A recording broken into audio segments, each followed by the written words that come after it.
est dans une librairie généraliste, donc on va retrouver des ouvrages neufs, des ouvrages qui vont aller du livre d'art au tourisme en passant par du manga et pour aller jusqu'au livre jeunesse. On a une salle de spectacle, donc avec une petite jauge de 49 places assises, 99 debout, qui nous permet d'accueillir des spectacles en développement. Ça peut être aussi du spectacle jeunesse et puis le bar qui permet de faire un lien dans tout ça. On développe aussi tout un tas de petites activités qui peuvent être sympathiques et conviviales, du crochet, du point de croix, du scrap, du tarot, tout ça.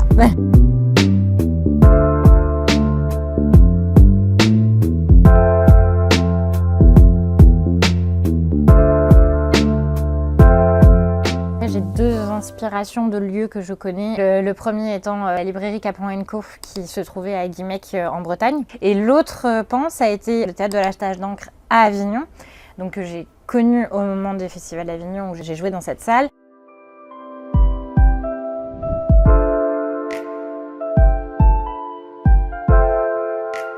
Cette idée est venue à la fois du constat que dans les théâtres, 90% du temps, c'est moins vrai aujourd'hui, mais 90% du temps, on n'a pas de moment d'échange à la suite. Je voulais permettre ça, et puis mon amour pour les livres, et puis réconcilier en fait. Et décatégoriser, parce qu'on a tendance en France à mettre les différents arts et les différentes cultures dans des cases. Le théâtre puise dans la littérature et théâtre. Enfin, tout ça, ça parle ensemble et les publics peuvent s'échanger mais le font pas toujours et c'était ça qui m'intéressait. Et c'était aussi d'avoir un lieu où on se rend pas forcément compte qu'on rentre dans une librairie ou dans un théâtre et donc qui permet d'accueillir des gens qui pensent que c'est pas pour eux. C'est pour tout le monde et au contraire, c'est hyper intéressant.